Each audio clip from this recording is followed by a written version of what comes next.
Regresamos a Plató después de ese alto en el camino para la publicidad y hoy, como cada 15 días, pues tenemos en nuestro programa el espacio de ese movimiento con nuestro entrenador personal, Agustín Barrón. Agustín, bienvenido al programa una vez más. Muchas gracias, Diego. Es un placer estar por aquí ya. Además, algunas veces vienes en solitario, pero hoy, por ejemplo, en compañía además de uno de esos profesionales que forma parte del colectivo de ese movimiento. Hoy tenemos el enorme placer de contar de nuevo con mi compañero Cano, que es fisioterapeuta del equipo. Miguel Cano, buenas tardes y bienvenido. Buenas tardes, muchísimas gracias. Bueno, pues vamos a hablar hoy de dolor muscular.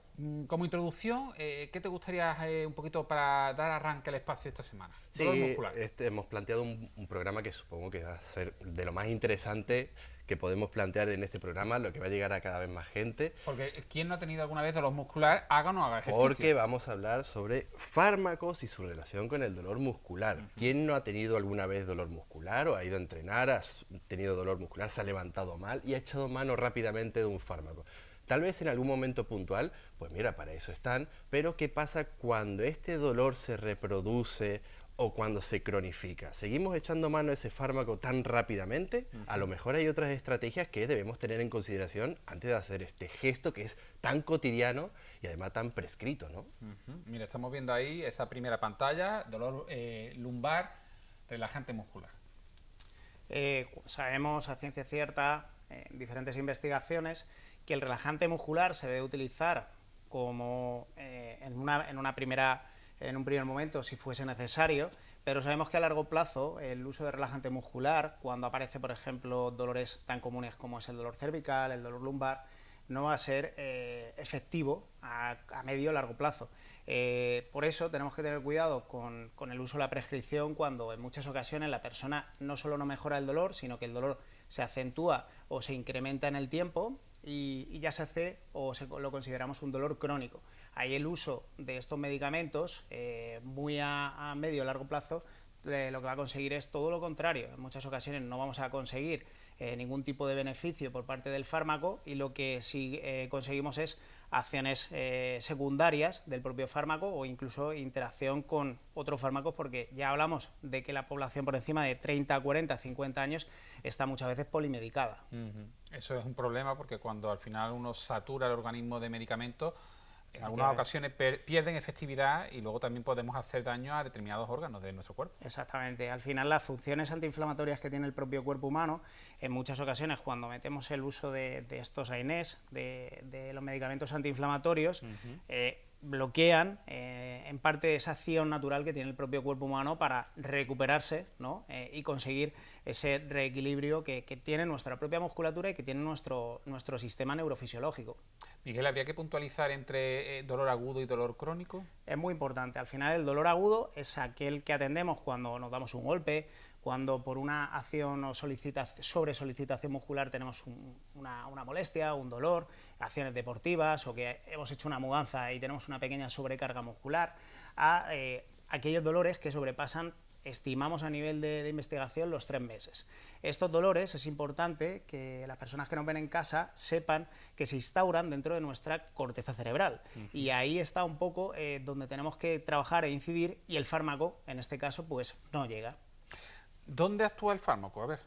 El fármaco va a actuar a nivel enzimático y va a pasar dentro de nuestro sistema de liberación a conseguir mediante bloquear lo que es diferentes enzimas, bien, a nivel de vía central bloquea parte de la entrada del dolor o de la percepción o bloquea las entradas inflamatorias. Dentro de que hay sustancias inflamatorias que se producen ya en nuestro interior, pues lo que hacen es bloquear esas enzimas o esa proteína inflamatoria.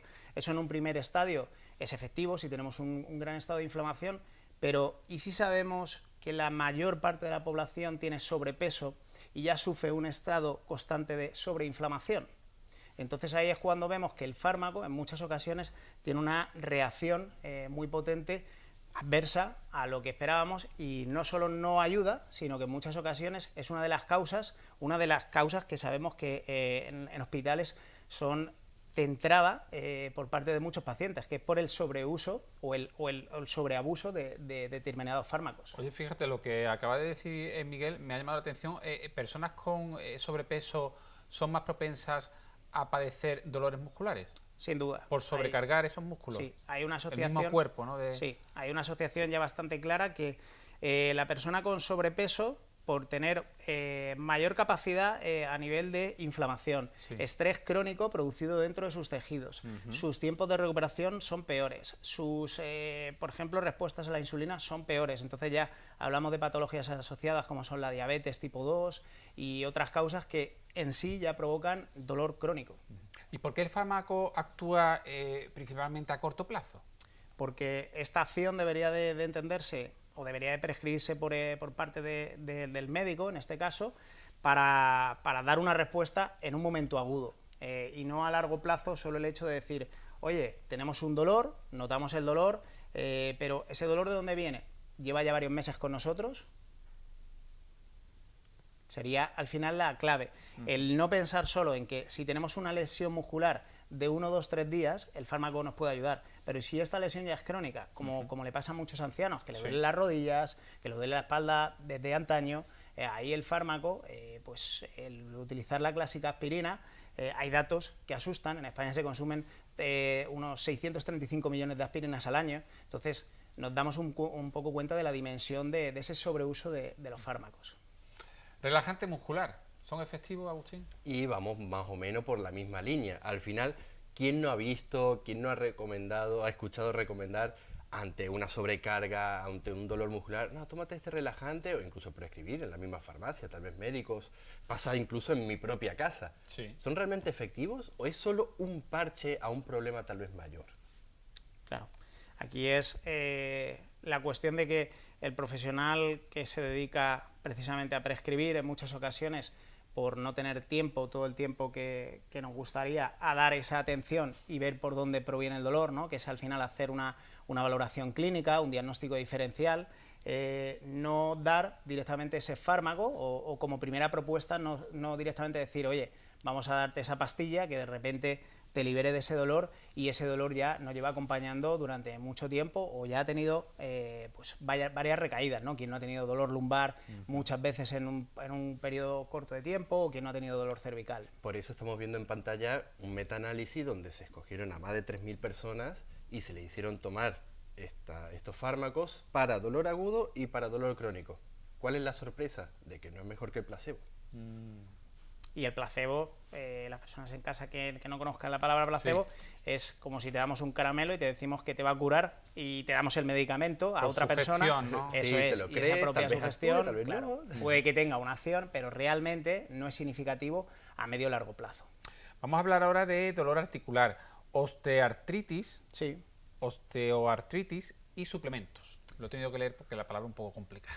La osteoartritis, nosotros en España la diferenciamos, hablamos de la artritis y hablamos de la artrosis. Digamos, en el mundo anglosajón unen los dos conceptos porque se sabe sobre todo que en mujeres de edad medias, después de la menopausia, se sufre mucho pues estas dos algias, ¿no? O estos dos síndromes de degeneración, que aparece la artritis, que es una causa inflamatoria, y la degeneración de la propia articulación. En este caso, lo que se recomienda en muchísimas farmacias y tiendas de suplementación son diferentes suplementos como es el colágeno, el ácido hialurónico. ¿Quién no ha escuchado eso, no? Claro, y se piensa, como por ciencia difusa, que el medicamento que ese suplemento, va a llegar a dicha articulación y va a reconstituir funcionalidad, percepción del dolor, y que en muchos casos aseguran las casas comerciales que van a mejorar, por ejemplo, una degeneración que ya no mejora, es decir, un cartílago de una rodilla que está degenerado por tomar ácido hialurónico o cartílago de tiburón,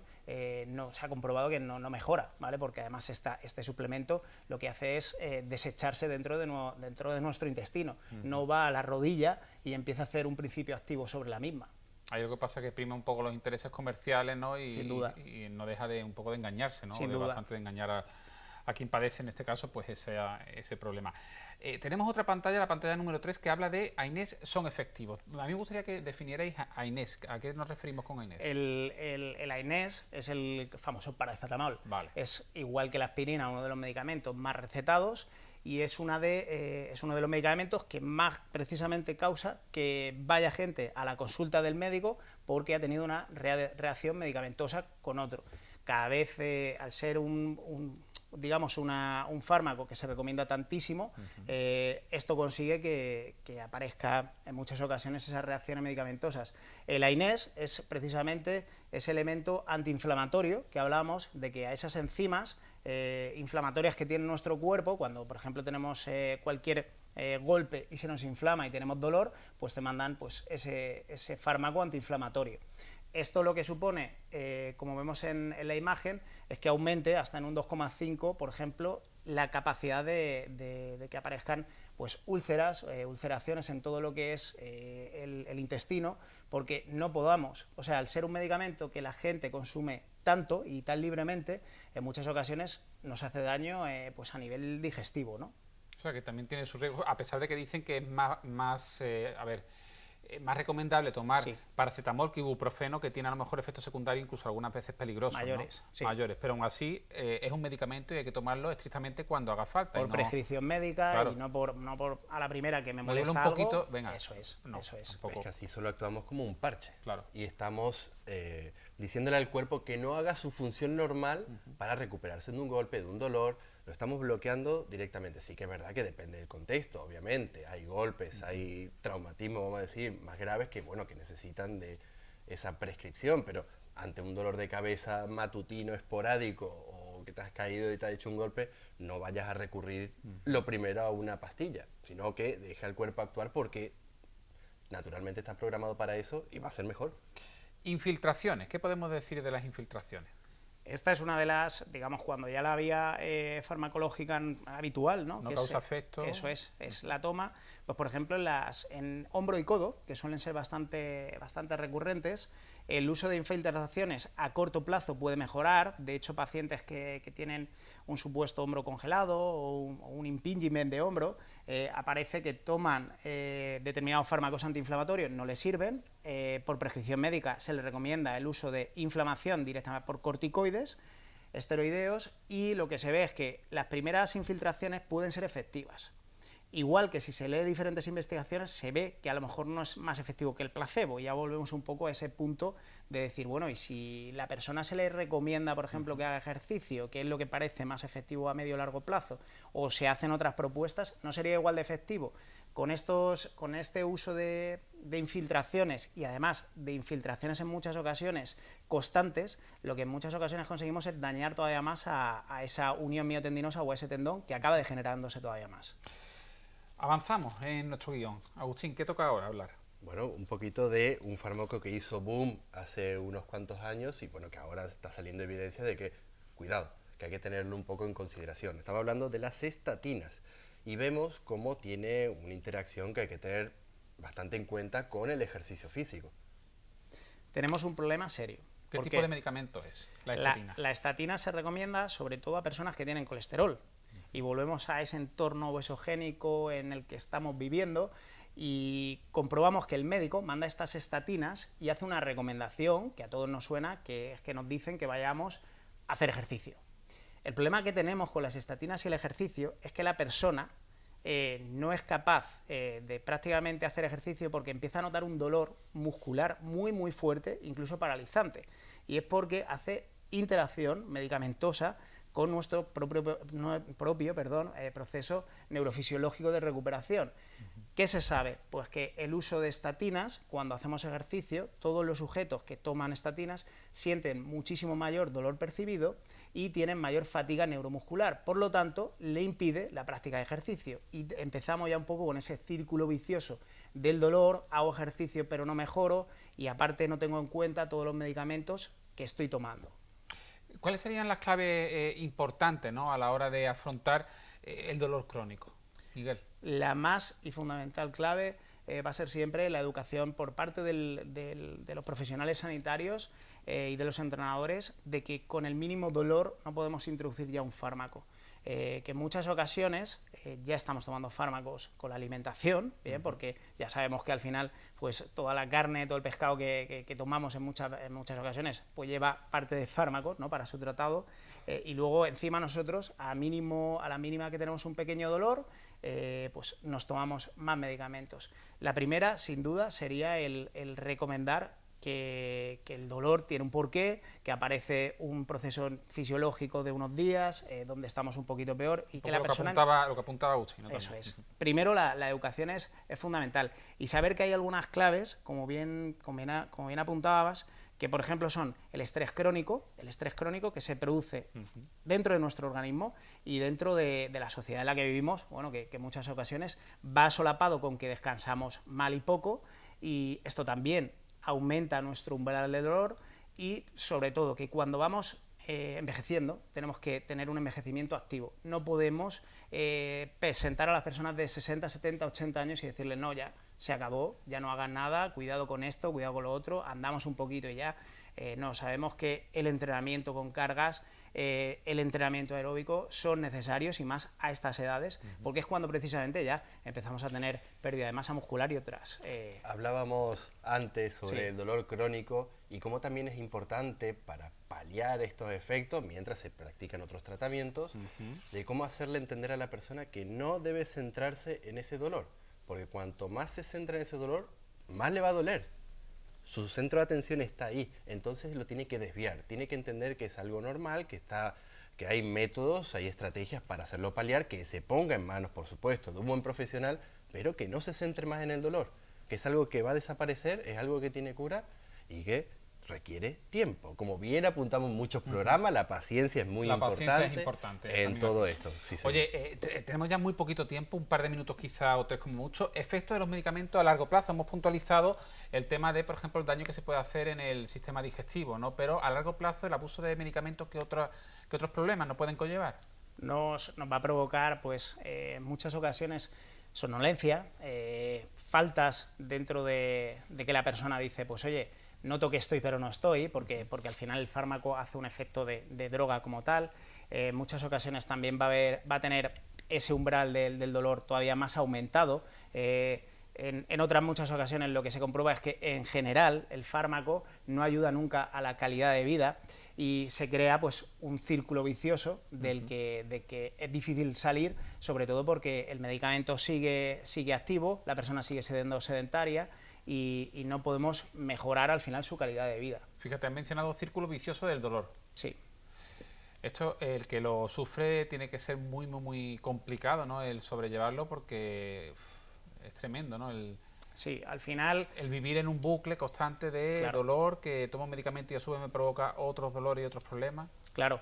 Al final, no solo la paciencia, sino volvemos a repetir esa educación sobre el dolor, hace que el paciente y que nosotros, siendo empáticos, los profesionales sanitarios, nos pongamos en la persona para un poco indicarle en qué momento está, orientarla y conseguir que no solo mejore su dolor, ¿vale? Y que no solo se centre en su dolor, sino que él está limitando su dolor, que en muchas ocasiones también va asociado a que se mueve cada vez menos, todo lo que hace empieza a crear o a generar kinesofobia, que es miedo al movimiento. Entonces, animarle a que se tiene que mover cada vez más y mejor. Recomendaciones finales, Agustín y Miguel. A ver, lo que tiene que quedar muy claro es que los fármacos no son inocuos. Y si hablamos del tema de dolor, echar mano de esos fármacos, de los que tanto hemos hablado en este programa, pues puede ser no la mejor opción. Ante algún momento, como decíamos, algún traumatismo, algún problema que requiera de esos medicamentos, para eso están, por supuesto. Pero si nos levantamos con un dolor de cabeza ligero un día esporádico, si nos caemos y tenemos un dolor de codo, si hoy me siento cansado muscularmente, no echar mano de esos fármacos de primera.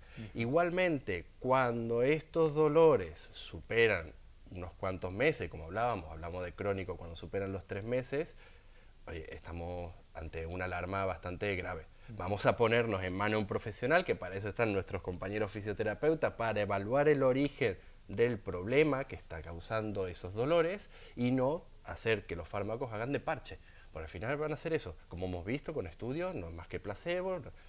Entonces, vamos a ponernos en manos de profesionales, evaluemos la raíz del problema y después movimiento, terapia, y va a resultar en mejores resultados, valga la redundancia, que abusar de los fármacos. Uso y no abuso. Pues Miguel Cano, Agustín Barrones, muchas gracias por venir al programa, que nos vemos a veces también por aquí, cuando quieras, Agustín, te lo traes y seguimos aprendiendo de Un Miguel. auténtico placer. Y nos vemos en Sé Movimiento pues en un par de semanas aquí en Málaga TV. Eso es, y con un gustazo. Para contactar con Agustín y con el colectivo de Sé Movimiento, para sugerir incluso temas para el programa, ¿cómo pueden hacer los espectadores? Como decimos, el todopoderoso Google, al ponerse movimiento, aparecemos súper rápido, publicamos un montón de contenido, están invitados a ver y tan solo es buscar nuestra red principal, que es Instagram, @c_movimiento, su Instagram, cano_trainer, de entrenador en inglés, y mi Instagram, @agubar, con V y 2 Rs, 93. Ahí lo que sea nos pueden comentar. Muy bien, pues muchas gracias a los dos. Hacemos un alto en el camino y regresamos enseguida.